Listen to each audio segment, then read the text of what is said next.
Coming up on More Than Before. More important than purpose is values. What are your values? What do you stand on? Purpose, excellence, action, ignite, drive, deliver. That's my 6 values.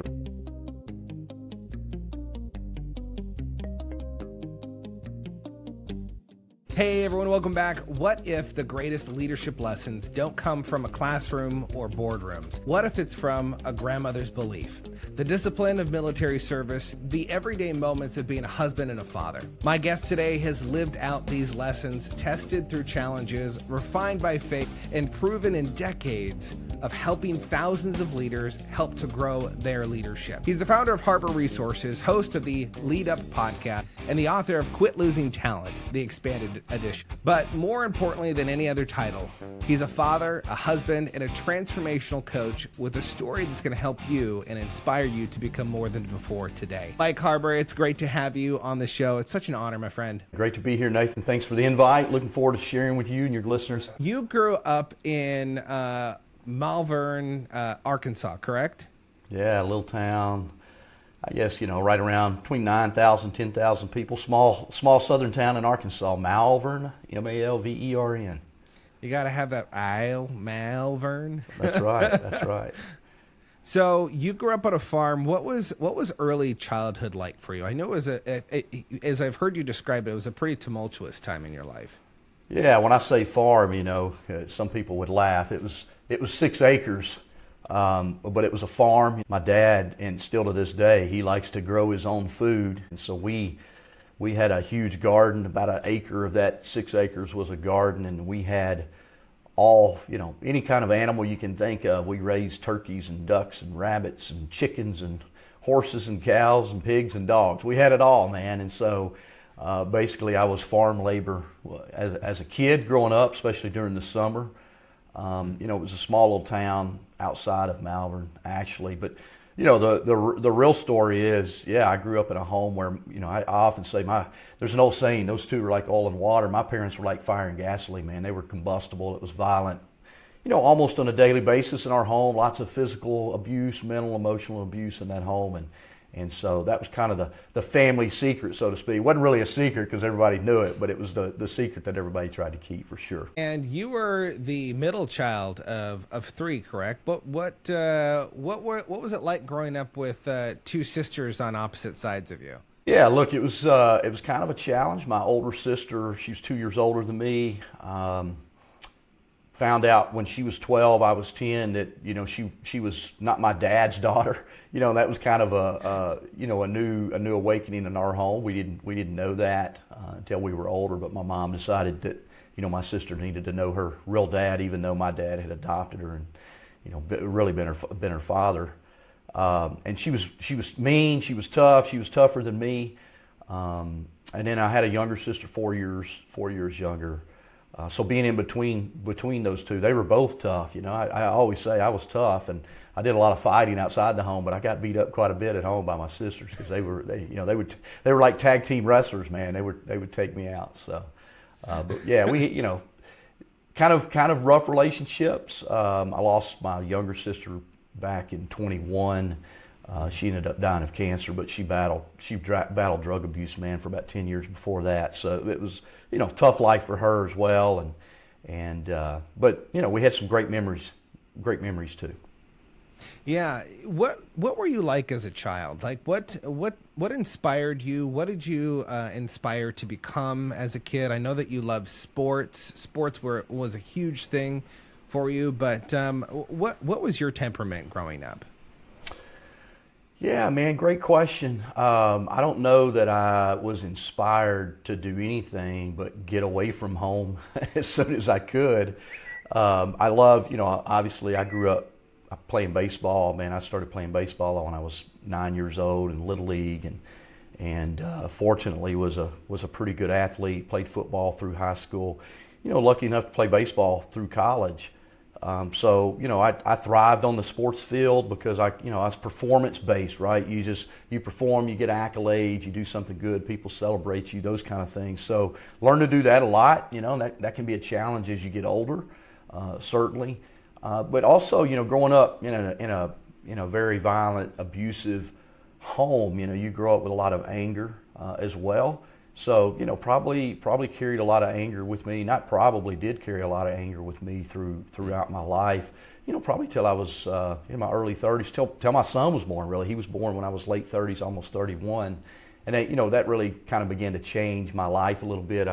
I gave myself to Christ when I was 34 years old, and that certainly was a transformational event in my life, where life really kind of began to get better, and I started to figure things out. Still had a lot of work to do to overcome some of those past challenges, but have done the work, and I'm grateful for it, man. Let me ask you this, because I think this is always fascinating, especially people who are working with leaders, people who are educators, not in the sense of educating from high school or collegiate level, but people who are truly educating people about the world, about life, of how to live and show up and give their best.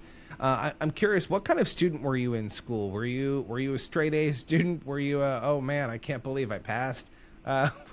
What kind of student were you? Yeah, so you remember the school annuals, they had least or most likely to succeed, most popular. Well, I was on the back page of that, most likely to fail, right, or least likely to succeed. I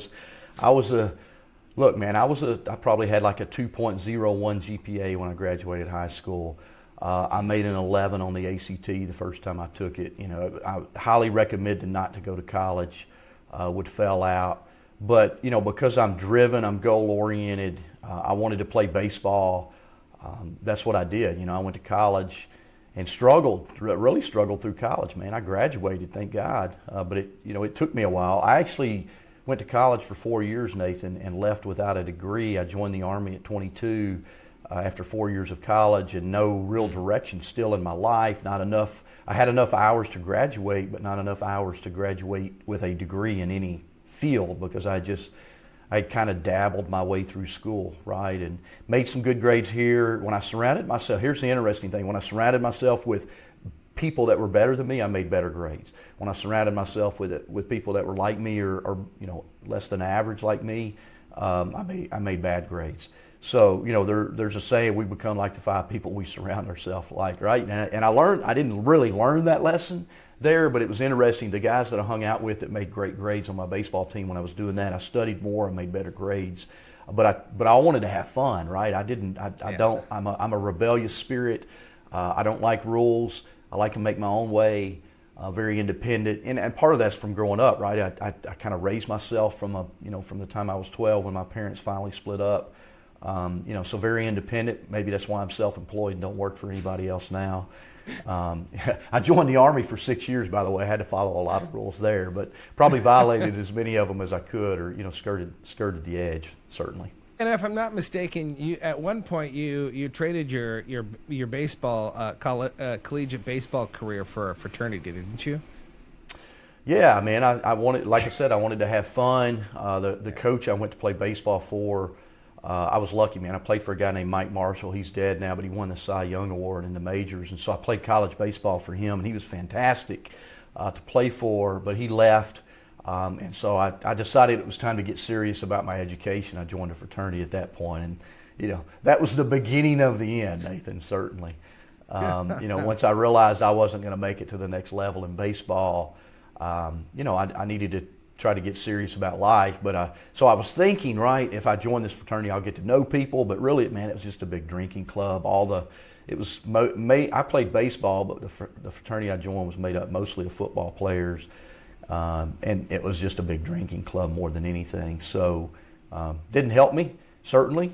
It's not the reason I didn't flunk out of school. I just, at the end of 4 years, man, it was time. I wasn't any closer to graduating, and it was just like, I got to get serious. And it really looked like the only path for me to do that was to join the military. I always love to hear the people that have had the most influence in shaping our lives. And I know your grandmother was a huge influence on you, an incredible woman who truly was someone of grit.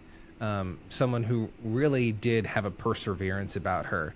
Why was she, or maybe even what are some memories that you have of your grandmother, of some of the lessons that she taught you early on, or maybe even later on, that have just truly stuck with you throughout the years, that have been lessons that you really live your life by?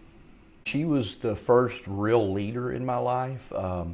She was an 8th grade educated woman. She had to drop out of school to help take care of her family during the Depression, right? I mean, that's what the women did back then. School wasn't important for women back then, and so she dropped out and helped take care of her family. You know, you can go back. She died in 1998. Literally, you know, I got home from the military in October of 1998, and she passed away in November of 98. So about, you know, just about a month after I got home.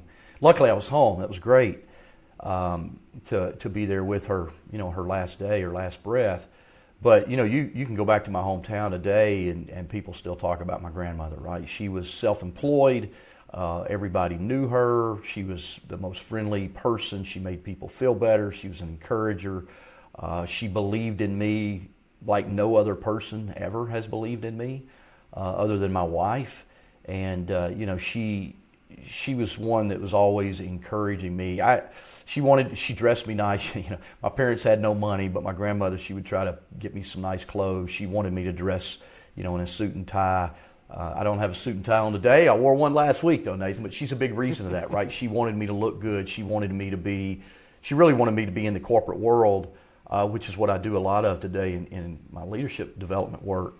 But she was the one that just kept encouraging me, right? Don't ever quit, don't ever give up. And that was her philosophy in life. She had to have that grit. She had to keep going. She was the leader of the family.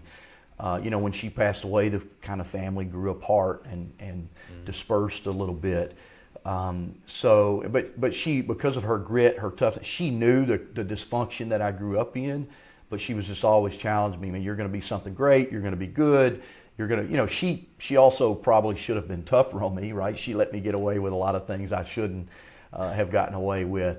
But she loved me deeply, man, and I still think about her. I've got a picture just of her over on my wall, man, here in my office. So, you know, I think about her just about every day. Our grandmothers truly do have a huge impact on us, and it's funny because as I was, you know, reading more about you and learning more about you, I remember something that you had said that. You know, you have some of your grandmother's recipes, and they just don't taste the same. That she must have left out some of the ingredients on her list. And you know, as I was thinking about that, it kind of brought me back to my grandmother and the things that she would do. She would always invite people over to the house, and we'd have these get-togethers, these potlucks.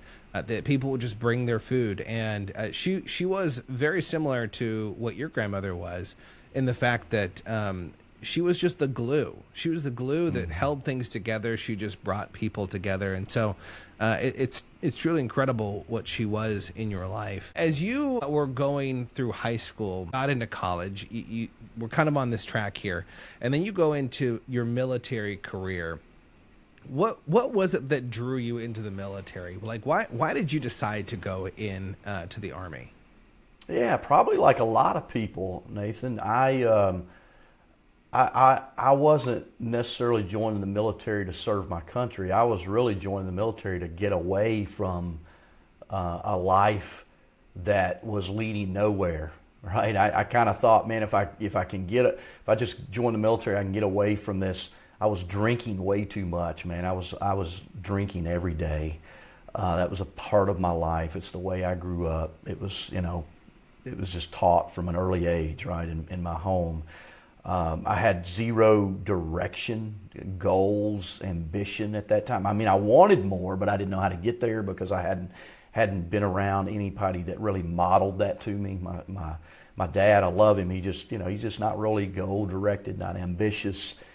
Do, you know, just enough to get by type of mentality. And I wanted more, and I thought, okay, maybe the military is that path for me. It was a way to get away from, I was really just kind of running. I wasn't running to something. You know, now I teach people to run to something, don't run away from something. I was really running away from the life that I felt like wasn't going anywhere. That was really my draw to the military, man. What were some of those lessons early on when you were getting into the military, going through boot camp, that maybe challenged the status quo of who you were, and you realize that, oh, okay, I'm going to have to actually do more. I'm going to have to actually become more to get through this. Because, you know, watching the movies and all those things, it doesn't do it justice. Just how mentally taxing, how physically taxing it really is to go through something like that.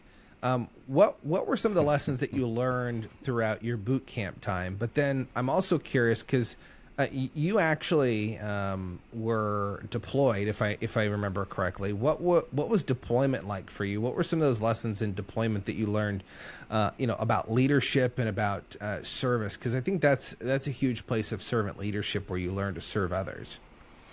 Yeah. So first of all, I never did get deployed. I never served Okay. in war. So I'm grateful for that, man. I don't regret that at all. But I started laughing when you were talking about the lessons learned in boot camp. Boot camp was easy for me, man. I still laugh about it because of how, number one, I was in good shape. I was always an athlete. I grew up on a farm, right? I was tough. I was strong. I grew up in a very physically violent, abusive home. And then the fraternity I was in, the hazing in that fraternity was worse than anything I went through in boot camp. I mean, that's the honest to God's truth, man. I was more scared during the hazing of my fraternity than I was really at boot camp. And then also when you're at boot camp, there are people that come from all walks of life, and many of them had never gotten off the couch, man. They were not, so I excelled, man. I was one that, number one, that's how I've always been. I've always wanted to be the best. I want to beat you. Not necessarily want to beat you. I just want to be better than you, Nathan. It's a drive, an internal driver that I have, right? And then I immediately, I was fairly early at boot camp recognized as a leader. I'm kind of loud. I wasn't necessarily a leader back then, but in the Army, loud and driven makes you a leader. So that worked pretty well for me there. And so boot camp was pretty easy, man. It was. I'm not going to say it was a joke. There were some things that were tough. When you're humping a ruck with 50, 60 pounds on your back and it's 100 degrees outside, there's nothing easy about that. You got to dig deep, man, and from a mental perspective. So I started learning more about kind of the mental resilience you have to have, the grit, those kind of things. But my childhood really helped me with all that, man, because I worked hard growing up, man. I was lifting bales of hay at 10 years old, and then my dad had a business where he sold paint and carpet and those kinds of, so I'm lifting heavy rolls of carpet and furniture to help clean out houses so they could put new flooring in. So I was never a weight lifter until later in life when I got in the Army, but I lifted and done some physically tough things a lot in my life. So the military boot camp was pretty easy. Now, later, a few years after I was in the military, I went to this school called Air Assault School, rappelling out of helicopters, doing those kind of things. I was a medic. That was a 2-week school, Nathan. That was harder than the 8 weeks of boot camp, really. They tried to kill us at that 2-week school. A lot of fun. I survived it, but, it's one of those things. The military, when you go to these schools like that, they're really trying to weed out the weak. You hear a lot about it. I just interviewed a former Navy SEAL on my podcast here a week or so ago, and his class started with like 180 people, and by the time he graduated, there were 31 that made it, right? The military, these schools are really about weeding out the weak, the mentally weak. The body can absolutely do just about anything, but can the mind overcome, the fear, the pain, the doubt, all those types of things. So, the military was good for me in that regard. I had an easy job. I was a medic, but I worked in the hospital my entire 5 years of active duty. I did 6 years active duty. One year was all school, and then the next 5 years was working in a hospital and doing some cool things.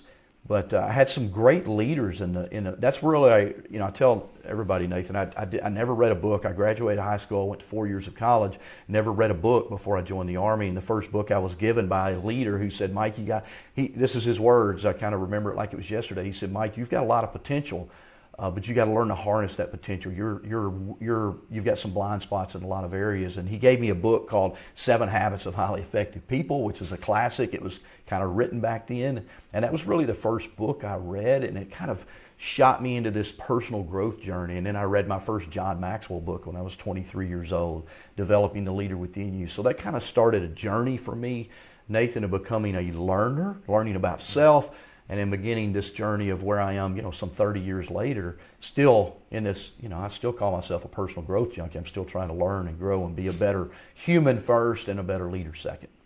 Yeah, I love the I love the farm strong piece of the military. Yeah, it was tough, but really home life and growing up on a farm that really does toughen you up quite a bit. I love the journey of personal growth. One of the things, and I know that you're familiar with this too, is as you're growing, as you're developing, I think we all at some point kind of run into the behavioral assessments, like DISC or Myers-Briggs and those kinds of things.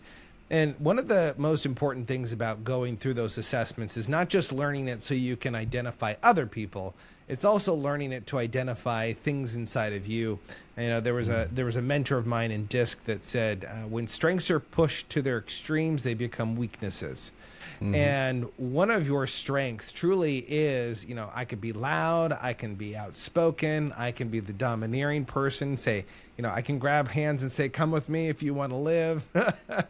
Yeah. But at the same time, there is a place where that can become too much and it can actually hurt us. You're a pretty driven guy. How has that personality style hindered you at times, but also how has that really opened up doors? Because I think sometimes we can kind of dog on people and say, well, this person, I'm a very driven person. I have people that say that I'm intense and that my wife constantly says that I'm yelling all the time. I'm like, I don't feel like I'm yelling. This is my normal. This is how I talk. Mm-hmm. But I'm curious, what are some of the strengths that have come out from being a dominant personality style, a direct personality style? But how have you had to curtail that and learn to kind of refocus that in your life? It's a great question, Nathan. I think all your listeners first need to understand without developing your self-awareness, your emotional intelligence, you're always going to bump your head on the lid, as Maxwell teaches, right? You're going to be capped at your ability and your capacity as a leader to grow in no matter what role you're in. So I'll start, yes, I'm a high D on DISC. I've taken the DISC 100 times in my life probably. I'm always a D, man, and it's very high. And it's a great strength for me when you grow up the way I grew up. You're very driven to do something different, be better. For me, I'm never going to be like that, right? So there's a drive behind that. Where that becomes a weakness is you get married to someone who's a complete opposite of you, who wears their feelings on their sleeve.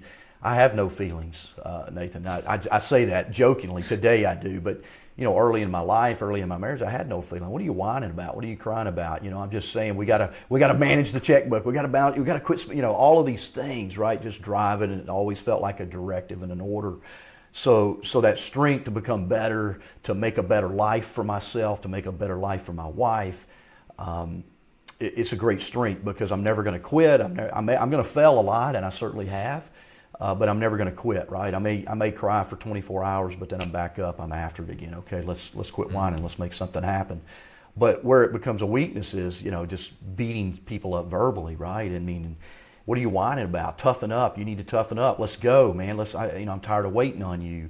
And so as a leader, if you're not aware of that, for me, I often say, man, I've blown people up. I leave them. John Maxwell, one of the greatest lessons I've learned from John, he said, if you climb a mountain and you get to the top and you're all alone, you're simply a hiker. You're not a leader, right? You went by yourself. And so I had to learn that lesson, man. And certainly for me, I have 2 kids. They're adults now. I think if you met my kids and you talk to anybody that know them, they would say Mike Harbour was a great leader in his home. And it's because I had to mellow, man. Luckily, you have to mellow, but I also did the work of getting to know self, getting to understand myself enough to say there's times to be driven, but there's times to be relaxed, to be an educator, to be a teacher, to be a lover, all of those things to attach yourself to your kids' emotions, to help them develop the way they need to develop. Now, I'm sure I messed up in a lot of ways, and they've got their own challenges, but where that driven personality helps you is this never quit, never die attitude. that you're going to get through as well. Nathan, I'm scared to death of heights. I said I rappelled out of helicopters, right? I'm still scared to death of heights. I love to hike. I go hiking. I was in Ouray, Colorado just, back in April, hiking this trail, and I love to hike. I tell people I like to go to Colorado and get high. Not the way they get high out there, but I like to get, climb to the top of a mountain so I can see as far as I can. But I'm on this trail, man, and it's literally the width of my foot, maybe 2 feet wide. And on one side of me, it's 1,000 feet to the bottom. And scared to death of heights, but I'm so driven to do this that I can drive myself through that fear, right? And how that helps in business, man, is, look, I've been self-employed since 2006 now. I've been on the verge of bankruptcy many times in the last 19 years, but that drive, pick up the phone and make another phone call. It also helps you in these meetings when I'm in a meeting with a board or an executive team or a CEO.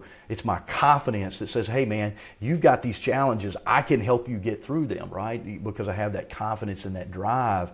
And a lot of people are attracted to that, by the way. But you got to do it from a place of humility, which is something that I've learned to develop and grow and be humble in the gifts that God's given me. He wired me a certain way, but they're gifts, but not harnessed the right way, which is what that first leader was telling me in the Army. Man, you need to learn to harness those strengths you have in the right way so you can be a great leader. And I'm still working on that, Nathan. I'm 55. I'm still working on harnessing those things. But now, as you mentioned with my son in my business, right? I'm teaching him how to drive and push. He's wired very similar to me. He's got a lot better relational skill. I have pretty much zero I in my DISC profile, but he's a DI, which is great. So he's a lot more relational, compassionate, caring for other people than I have naturally. I get burned out pretty quick when I got to care for people for too long, but he can stick with them longer. So I'm having to learn to be a better leader with him in my business too, because we're trying to do this together and grow this thing together. So I don't know if that answers your question, but that's kind of where I'm at. I think it's a home run to answering that question. It's also interesting. Some of the greatest leaders that we see, a lot of people see them as the go-getters, the drivers, the people that are taking people on a journey. And while, yes, that is true, some of the greatest leaders that we know are the greatest question askers. They're the greatest people of trying to learn and to constantly hone to become better. And it doesn't necessarily mean every single aspect of life, but definitely to become better in their craft, to become better at what they do. And I'm curious for you, when did, you said that you really started to love the personal growth and development, the, self-help junkie, when you got your first book. When did it really start to accelerate? In fact, because at a certain point, my journey, when I really started to accelerate was when someone handed me a Maxwell book for the first time. It was the first book I read in a long time that I actually finished. I was the type of person that could, I went through college, and I'm surprised I graduated at times because I don't know if I opened a book. I don't remember opening a book to study. It was mostly learning in class. And so I'm curious, when did that love and desire for education really take hold of you, that you just said, man, I want to learn more so I can become a better leader? Yeah, man, you're getting me pretty deep here in some life. So when I was 23, I started reading and studying personal growth, right? I was reading every book I could get my hands on because I wanted to be liked and respected as a leader, right? I wanted to be a leader.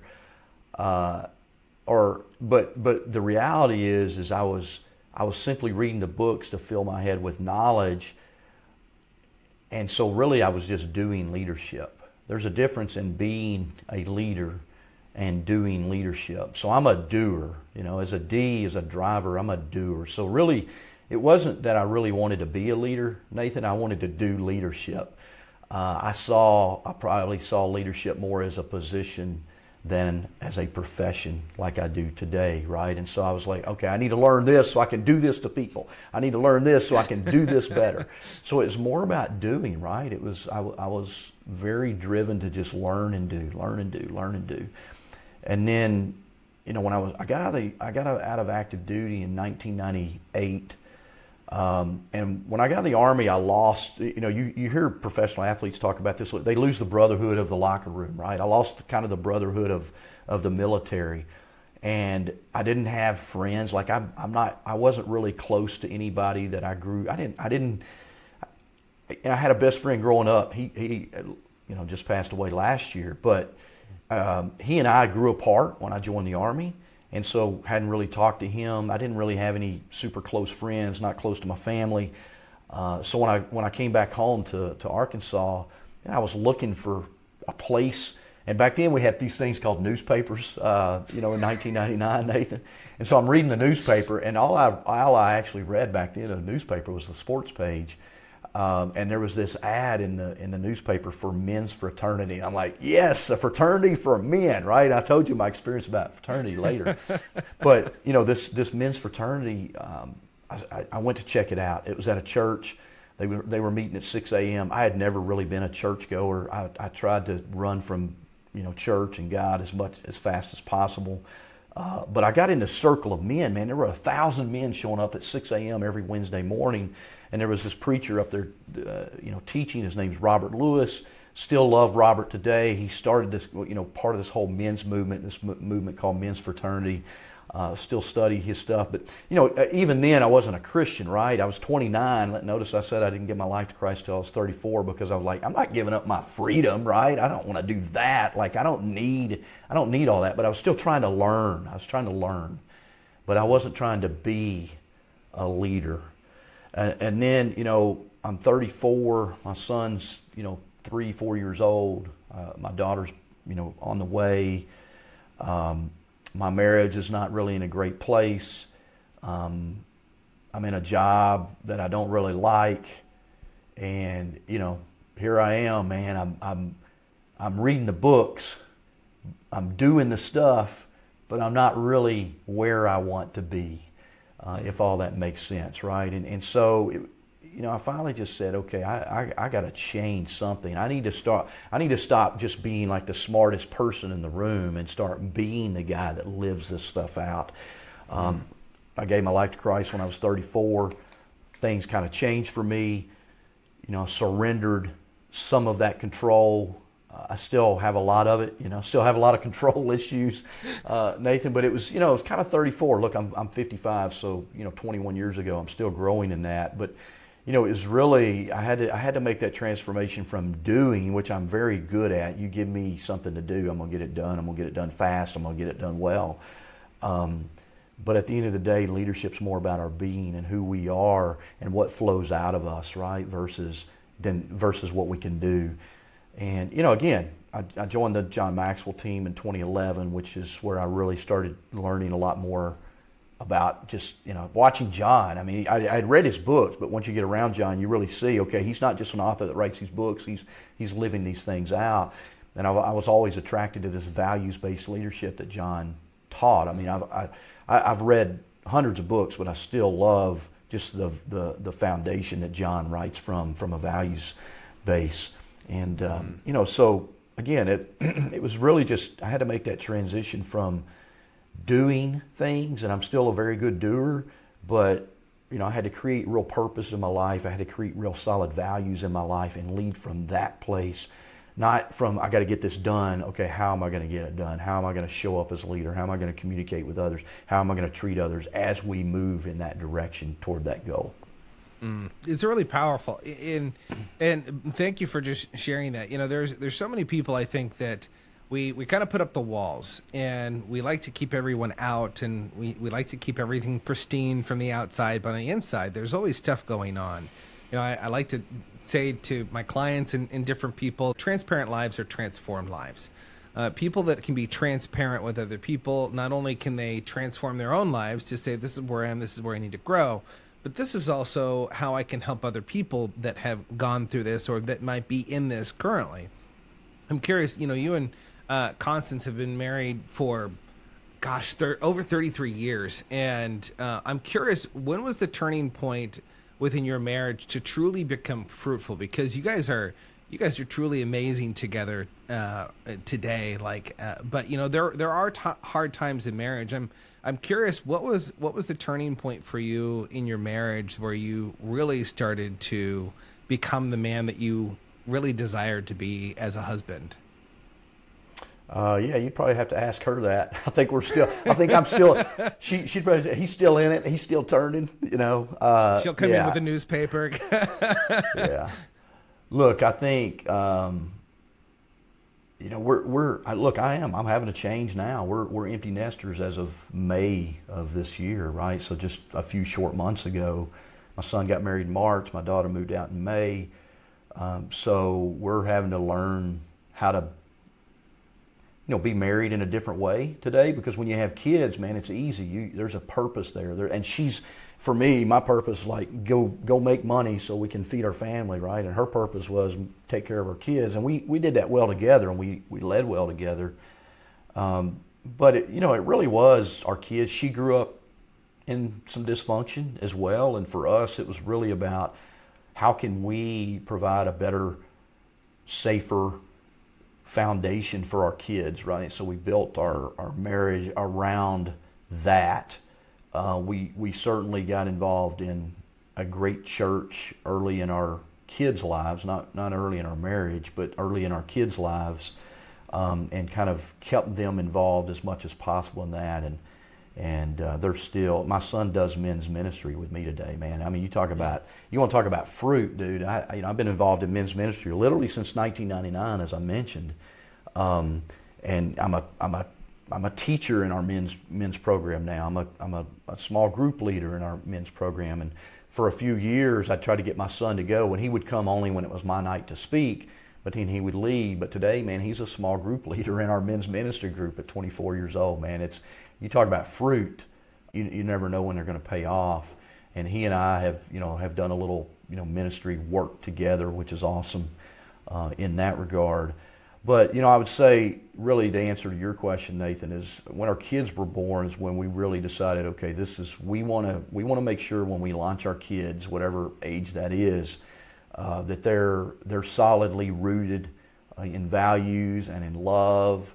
I mean, we had lots and lots of family dinners, breakfasts. We ate around the table way more than I ever did, right? And still do that when they come over. Lots of conversations. So, I was probably, again, 34 years old when I personally started making that change and trying to be a better husband and better father. And still I'm still a work in progress, Nathan. I got a lot of flaws, man. I'm still working on, but, and now, as I said, just this year, I'm having to adapt and become a more attentive husband to a mother who her whole life was wrapped around her kids and nurturing them, and now they're not here. So, I'm having to make another shift, and I'm having to raise a lid again in a different area of my life. There is such a level of intentionality that comes when you have kids, because you see your kids, you want the best for them.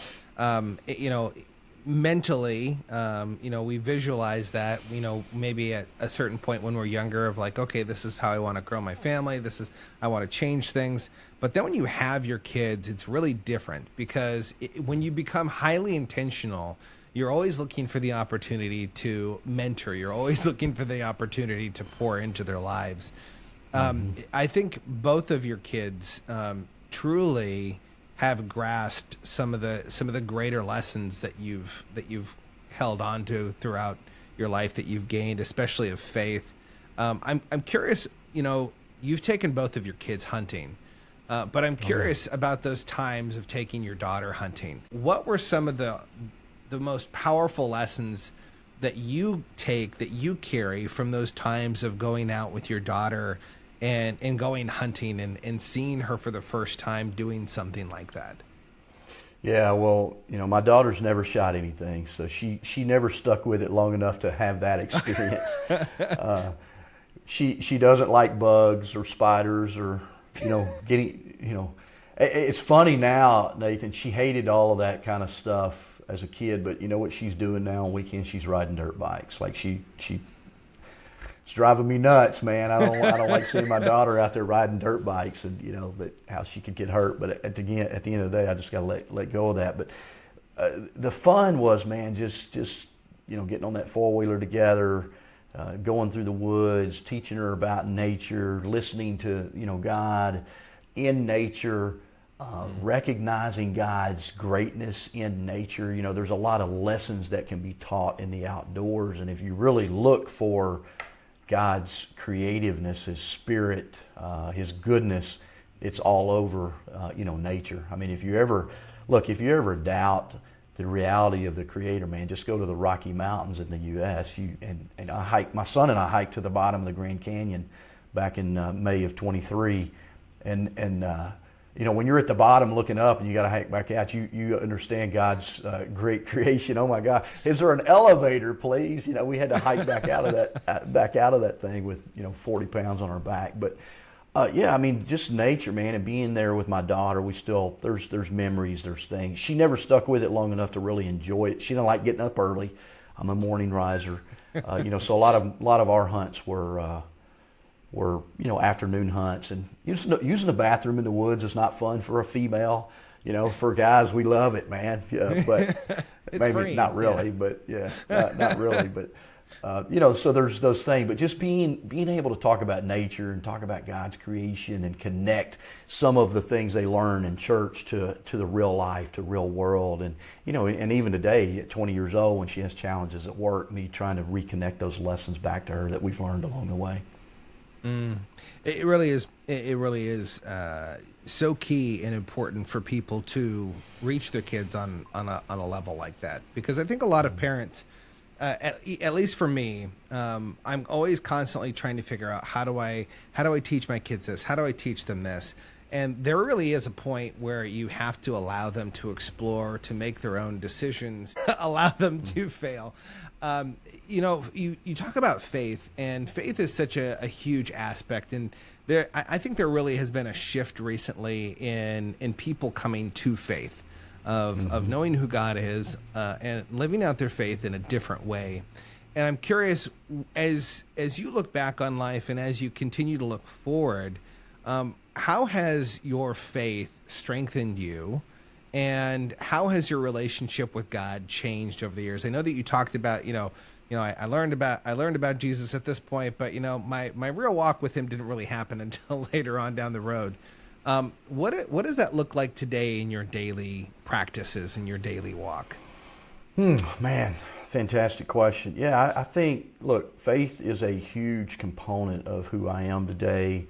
I've seen so many miracles in my own life. I am a miracle, Nathan. First of all, just being born, we're all miracles, right? But statistically, a man who grew up the way I grew up should be in prison, or should have a failed marriage, have a lot of failure, and I have had a lot of failures in life, but there's a lot of things. Like I said, man, I lost a sister. She was a drug addict for 10 years, man. My other sister's really dysfunctional. Somehow, joining the Army maybe was, getting away, right, that changed me, but just this drive to grow. I don't know. I feel blessed. When I look back at it, I had a massive truck wreck when I was 16, should have killed me. I walked away from it. I had a bad four-wheeler wreck when I was 17, walked away from it. There's lots of things I've done where I look back. I look back now, it's like, wow, God, man, I guess you have something bigger and better for me, right? I mean, you can look back at those things and say, there's miracles all along the way. And if you'll really reflect, you say, okay, then if God has something for me, I think He's still waiting on me to get it right, Nathan, because I still struggle every day. As I said, I'm rebellious, I'm disobedient. I don't like rules. And so, God has to let me fall a bunch of times before I finally, okay, I'm listening now. But, part of what that looks like for me, I'm not a religious guy. I do attend a church. I do read the Word of God, try to on a daily basis. I pray on a daily basis. I hang out with men of faith on a regular basis. I've got multiple groups of men that I hang out with, and we pray together. We talk about life together. We remind each other of God's faithfulness together, and so it's a daily It's a daily work for me. What I wish, and I've been saying this for years. I'm not a theologian. I don't know. I know Scripture, but what I don't know is Scripture and verse. I can tell. Hey, it says this in the Bible. I don't know where, man. I don't know if it's new. I don't know Scripture and verse, but I know Scripture. Right? I've read enough of it to apply it in my life. And then I've seen, for me, just so many miracles in my life. My personal life, for one. My marriage, the restoration of my marriage in many ways where I've tried to destroy it, the miracles of my kids, the miracles of my business, man, I've literally been broke and, back to the top. He's restored me several times just because I've made mistakes. But, and then just the relationship, man, I have relationships literally all over the world today. You and I talking, I met you because of, a Maxwell team, and I have relationships all over the world today. And, my business continues to thrive and be fruitful. So I look at all those things. And without faith, and sometimes it's just, I'm not saying I trust, but I have faith. I'm not saying I always trust. It's true. Well, and it's interesting because as you kind of go down your life and in your journey, there's a point where you get to the place where, you say, do you have faith to continue, keep going, even though you don't necessarily know when the outcome is going to happen, right? There are the things that you do, the daily habits that you have that you just hope and you pray that as you continue to do this consistency will pay off at some point. In fact, you have had the opportunity to be in the room with some truly amazing people. I'm not even going to begin to name people that you've been in the room with, but you have had the honor to truly be with some great, amazing people and amazing leaders throughout your life. You served on the President's Advisory Council for Maxwell for a number of years. You were part of the Maxwell Transformational Leadership Awards of recognizing leaders throughout the world that were submitted to recognize them in their leadership in different areas. You have truly gotten to be in rooms with amazing people. And there are moments for me where I get in a room with someone that's absolutely amazing. I get the opportunity to talk with them and to learn from them. And I just think, holy cow, why am I here? Why? Out of everyone here, I'm the least qualified. I shouldn't be here. Now, I'm qualified. I'm good. I should be in the room. But the feeling of not feeling like I should be there, how do you continue to move forward knowing that there's an opportunity? Like, how do you sharpen yourself so that when opportunity comes, like getting to meet someone who's a mentor or someone who's a childhood hero, how do you sharpen yourself for those moments so that you can make the most out of it? Yeah, look, I don't know if it's a gift or a curse. I don't have any heroes in life. Okay, no heroes. I don't, like John Maxwell, loved him. Got to sit next to him, got to learn from him, got to be mentored by him. John is not a hero to me, right? I don't have hero worship. I don't know if that's a good thing or a bad thing. I don't get awestruck when I don't get chasing down celebrities and getting autographs and those kind of things. Like, I just don't have that. I'm not wired that way. Yeah. But I do have a great deal of respect for John, or anybody else that I've been in the room with like that, right? And as you said, I've been blessed to be able to meet, interview, talk to lots and lots of people. I have a great deal of respect for who they are as humans, what they've done, what they've accomplished. But at the end of the day, for bad or good, Nathan, I've sat in so many rooms with so many different people. I know that we're all flawed human beings, and so we should worship no one other than our God, right? And that's just a personal philosophy of mine. However, for your question, I always want to be ready, right? I want to be ready to have a conversation, and so I'm continually trying to sharpen my saw, reading, listening to. I listen to lots of podcasts, right? Not only do I publish a podcast, I listen to podcasts. I'm constantly trying to learn, and from all different walks of life. Like, I'm trying to learn a lot about AI right now, so I'm listening to some AI podcasts. I listen to Christian leader podcasts. I listen to secular leader podcasts. I'm trying to learn from all perspectives, man, because I truly want to understand.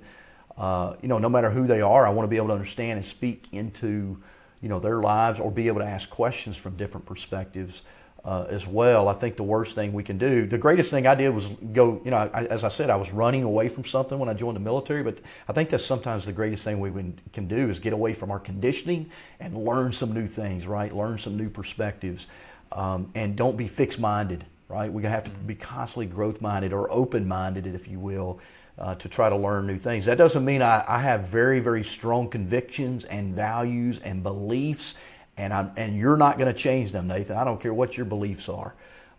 You're not going to change mine. But I've done the work, right? I've done the study. I know that my beliefs are built on a solid foundation. So I think for everybody that's the work you got to do, is understand what your beliefs and your values are, and don't have hero worship, but be very respectful of those that have done things you haven't done, so you have the opportunity to learn from them. And I think that's one of the I probably didn't answer the question the way you were thinking I would, but that's just true for me, man. I don't worship anybody other than my God and maybe my family. I probably worship my family too much, but I wouldn't change it. Well, no, I love it because even scripturally it says to fear God, fear no man, and it's true. I experience similar things. There are people that I look at and they're like, wow, these people are actually very, very successful. I'm like, wow, like this is crazy. But there's not a moment of fanboy. It's I'm like, oh my goodness, I'm not that kind of person. And I think there is, a tongue-in-cheek kind of piece to that, of going, okay, we're all humans, we're all flawed. Our mentors, the people that have poured into our lives, they're just as fallible as we are. Whatever you put on a pedestal, it's bound to fall off at a certain point. So stop putting things on a pedestal. Yeah, look, the reality is anybody can fall and fail every day. I used to do that, man, and it can make you really jaded, because when you see somebody that maybe was a hero, they do something wrong or bad in society's eyes. We want to discard them, we want to throw them away.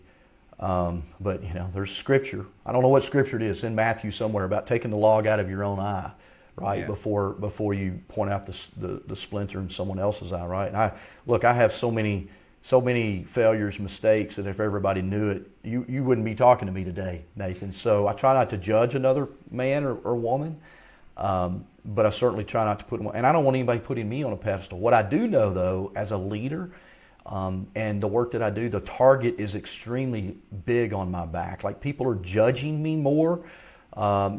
James talks about that in Scripture. If you're going to be a teacher, make sure you're living out what you teach, right? Or don't teach. And so I do understand that as a leader, I'm judging John. I even did that when I first met John. Is this dude real? Like, he writes this stuff. Is this dude real? Is he really like? I met him this one time. Is he really like that? I can say, with John, I've been around John enough to know he is what you see, right? He's the guy that you see, in public, I've been behind closed doors with him. He's that guy. And you can't say that about everybody. Not even myself, Nathan. Transparently, I'm not perfect, man. I'm not always the nice guy behind closed doors that I am in public a lot of times. So, I'm still a work in progress. Yeah, I think we all are, and it really is important to go into every situation understanding that we all have issues. No one is perfect. I had probably the best introduction into Maxwell, because when people introduced me to him and his work, I kind of read his stuff, very little though. And when I went through his certification, I still didn't really know who Maxwell was. I still remember sitting in a hot tub at the World Marriott with a bunch of people from another conference that were there at the same time, and they said, "Man, can you believe these people at this cult, like this John Maxwell guy?" And I was like, "Oh no, did I just join a cult? Like, what? What have I done?" But John is the same person on the stage that he is off the stage. Like, he truly is.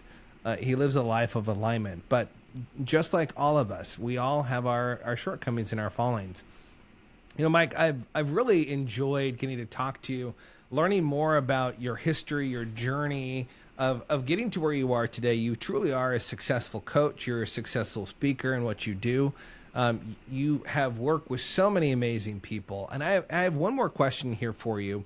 But before I ask it, for all of you listening right now, if you want to learn more about Mike, I would encourage you to check out harborresources.com. That's HARBOUR resources.com, and tune in to the Lead Up podcast for weekly leadership insights. It's truly phenomenal. But make sure you grab a copy of his book, Quit Losing Talent, the expanded edition. It is truly a must read for anyone who wants to build a culture of people. And if you don't want your people to leave, it's a great book. So make sure you go check that out. Mike, I think there's a lot of people today that are searching for who they're created to be. What are they supposed to do with their life? We were talking about this, with who you were, trying to figure out who you wanted to be as a kid, but also looking at your own kids that are kind of finding their own way, figuring out what it is that they want to do, who it is that they want to be.